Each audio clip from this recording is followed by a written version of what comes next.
Candace Owens just walked straight into a storm she never saw coming, because when Joe Rogan confronts you, it's not for clicks, it's because something isn't adding up. And this time, it's not politics, not culture wars, it's personal reports. Claimed Joe pressed Candace about her explosive comments on Charlie Kirk's widow, Erika Kirk, comments that many say crossed every possible line for years. Candace and Charlie were the power duo of conservative media, unstoppable, untouchable, unshakable. But after Charlie's shocking assassination, something snapped. Candace began questioning everything from the shooter's motive to the widow's silence. And what came next turned allies into enemies. Joe Rogan didn't hold back. He called her out, lived demanding answers about the theories she's been pushing online. What started as a debate over truth became a confrontation about loyalty, power, and how far someone will go to control a narrative. And the deeper you dig into this story, the darker it gets. Candace Owens didn't just appear out of nowhere. She built her name on controversy, charisma, and absolute confidence.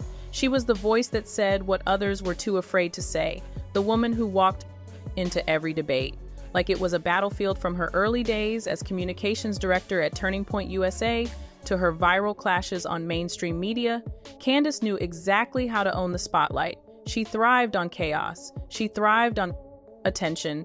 And every time someone tried to cancel her, she came back louder, smarter, and even more polarizing. By 2019, she wasn't just an activist, she was a brand, the conservative movement's rising superstar.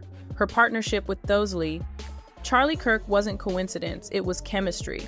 They became a force unstoppable on stage, united online, the face of a younger, louder, right-wing generation. But behind that polished image, cracks were already forming. Whispers of ego, clashes, creative control, and loyalty tests were spreading across conservative circles. And though no one dared to say it out loud back then, the alliance between Candace Owens and Charlie Kirk was destined to collapse sooner or later. But the way it finally did was far darker than anyone could have imagined. For years, Candace Owens and Charlie Kirk moved in perfect sync. Their friendship was built on ambition and outrage. They were the new face of a political empire built on speaking the unspeakable. She brought the fire, he brought the strategy, and together, they shaped an entire generation of conservative media. But behind closed doors, their chemistry turned into competition. Candace wanted independence, her own. Stage her own legacy, while Charlie wanted discipline, a tighter message for his organization. Insiders said she started drifting too far down the rabbit hole, chasing stories that scared sponsors and blurred the line between opinion and conspiracy. The tension grew subtle at first. Missed calls, short interviews, unreturned texts, but soon it exploded into full silence. Reports claimed they had a breakup long before the tragedy struck.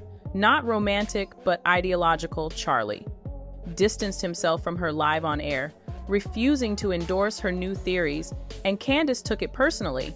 What had once been the strongest partnership on the right suddenly became the most fragile friendship in the room, yet no one expected that the story would take its darkest turn when Charlie was gone forever. It was a quiet September evening when the news broke. Charlie Kirk had been shot while speaking at a university event. The headlines hit like an earthquake. The conservative world froze. Turning Point USA went silent, and across social media, grief collided with disbelief. Within minutes, conspiracy theories flooded the internet, and in the middle of that chaos, one name rose louder than the rest: Candace Owens. She went online not to mourn, but to question. She hinted that something was off, that the official story didn't make sense. When Erika Kirk finally spoke, the internet held its breath. She wasn't angry, she wasn't emotional, she was calm, composed, and heartbreakingly direct. She said, "Grief doesn't follow a script. There's no manual for how to lose a husband in front of the world." But Candace didn't buy it. She fired back online, questioning how any widow could remain so quiet about what she called a political assassination. She accused Erika of protecting the wrong people, claiming that someone powerful was pulling strings behind the scenes. Reports say she even hinted that the shooter, Tyler Robinson, might have been framed, pushing a theory that rattled even her own supporters. The backlash was instant. Pastors, journalists, and even former Turning Point staffers called her comments disgraceful, saying she had crossed a moral line. But Candace kept posting, saying she wouldn't apologize for asking hard questions. Erika, on the other hand, refused to engage. She said only that some People turn pain into noise while others turn it into purpose. That silence spoke louder than any argument, and in that moment, the internet split. Half believed Candace was uncovering something real, half thought she was spiraling into obsession, and that's when Joe Rogan decided to step in, not as a friend, not as a critic, but as someone who had seen this kind of crash before. When Joe Rogan addressed the situation, the atmosphere changed instantly. This wasn't a random podcast rant. This was the most listened to voice in modern media, calling out one of the most polarizing figures on the right. Joe started calm but firm, saying that grief isn't content and that turning tragedy into endless speculation can destroy lives. Reports claim he confronted Candace directly during a private conversation that later spilled into public discussion, asking her what proof she actually had, what sources she was trusting, and whether she understood the damage her words could cause to Erika Kirk's family. Candace fired back, saying she was only doing what real journalists refused to do, that the mainstream was hiding the truth, and that if Joe wanted to play safe, he should stay out of it.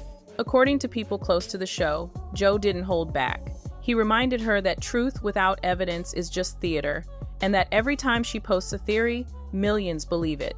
Whether it's real or not, the exchange was raw, tense, and deeply uncomfortable. And although no full recording ever surfaced, clips and summaries spread online, sparking hashtags like Jovies, Candace, and Widowgate.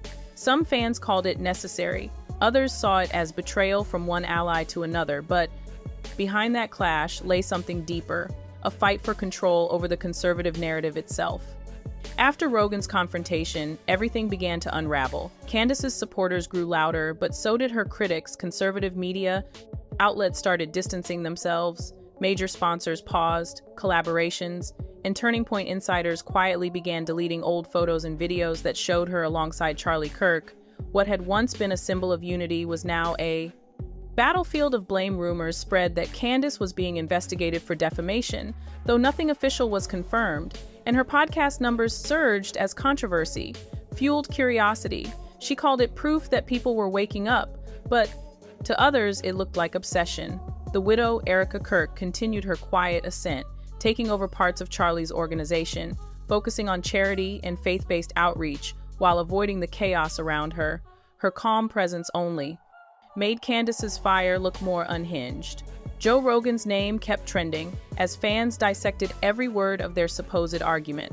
Some said Joe humbled her. Others said he protected her from going too far. The entire conservative ecosystem fractured into camps, each claiming to stand for truth, but all feeding the same storm. The more Candace fought, the deeper she sank, and for the first time in years, people began to wonder whether the brand she built on being unstoppable was finally cracking.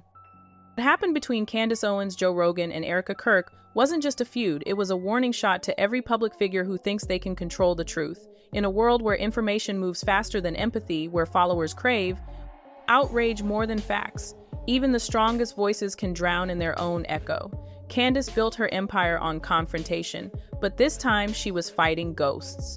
The ghost of loyalty, the ghost of loss, and the ghost of an audience that no longer knew what to believe. Joe Rogan represented the other side, the skeptic who refuses to let emotion rewrite evidence, while Erika Kirk represented the human cost of turning pain into performance.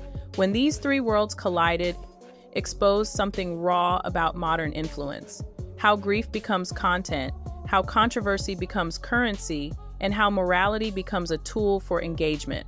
Candace may have thought she was defending truth, but what she really revealed was how fragile truth becomes when everyone is shouting at once. Every post, every live stream, every accusation blurred the line between activism and obsession. And the question hanging over it all wasn't who was right, but whether anyone still cared about being right at all. In the end, the story of Candace Owens, Joe Rogan, and Charlie Kirk's widow isn't about winners or losers. It's about what happens when truth becomes entertainment. Candace built her empire on confidence, but this confrontation stripped it bare, revealing how fragile influence can be when every word is a weapon, every silence a scandal, and every post a test of loyalty. Joe Rogan may have walked away with his integrity intact, but even he couldn't stop. The wildfire of speculation that followed Erika Kirk became the quiet center of a storm she never asked for. A widow turned into a headline, a symbol, and a mirror, reflecting the chaos of an industry addicted to outrage. And for Candace, the question now isn't whether she was right, it's whether she can ever escape the shadow of the story she created. Because once you turn someone's tragedy into content, there's no turning back.